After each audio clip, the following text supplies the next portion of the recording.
You may receive endotracheal intubation and mechanical ventilation if you are in an emergency situation involving severe respiratory problems, or if you are having general anesthesia during a surgical procedure.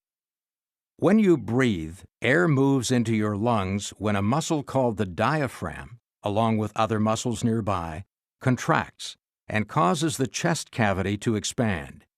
Air is exhaled when these muscles relax, and the lung tissue passively returns to its original size.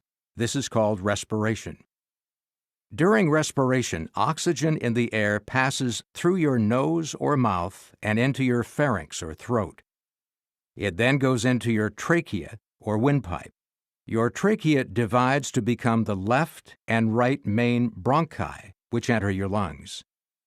Inside your lungs, the main bronchi divide repeatedly and eventually become small tubes called bronchioles. At the end of the bronchioles are tiny air sacs called alveoli. Oxygen in your alveoli is absorbed into nearby blood vessels called capillaries. At the same time, carbon dioxide, a gas in your blood that must be removed, passes into the alveoli and back out through the airways. This process is called gas exchange.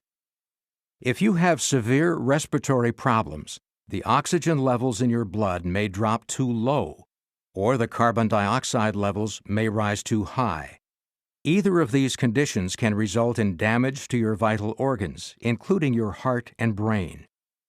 Some conditions that may lead to severe respiratory problems include drowning, an obstruction in the trachea such as a foreign object or tumor, obstructive pulmonary diseases such as asthma, chronic bronchitis, and emphysema, diseases such as pneumonia and acute respiratory distress syndrome, or ARDS, severe weakness of the muscles that control breathing, and damage to the bones and tissues of the chest.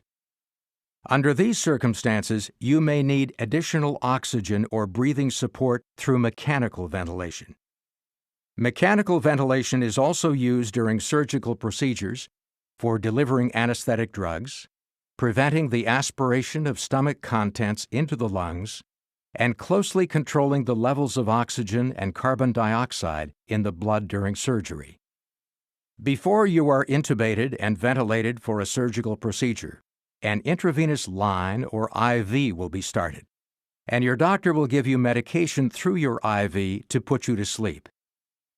As the medication takes effect, he or she will place an oxygen mask over your nose and mouth and ask you to breathe deeply, ensuring that you will have a reserve of oxygen in your system prior to the procedure. The first step in mechanical ventilation is called endotracheal intubation. Once you are asleep, your doctor will use an instrument called a laryngoscope to perform the intubation.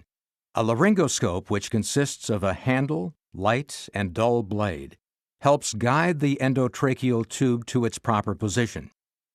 Your doctor will tilt your head back slightly and insert the laryngoscope through your mouth and down into your throat, taking special care to avoid contact with your teeth. Using the blade, your doctor will gently raise the epiglottis, which is a flap of tissue protecting your larynx. He or she will then advance the tip of the endotracheal tube into the trachea.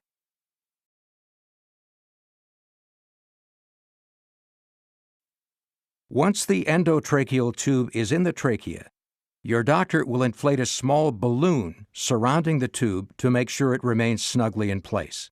Your doctor will remove the laryngoscope and tape the tube to the corner of your mouth to prevent it from being jostled out of position.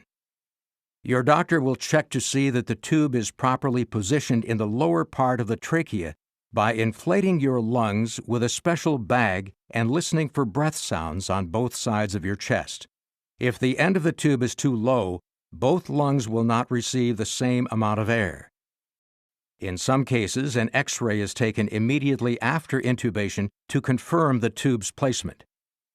Once the endotracheal tube is in the proper position, your doctor will attach it to the mechanical ventilator, a specially designed pump that aids respiration by delivering well-oxygenated air into the lungs and permitting carbon dioxide to escape from the lungs.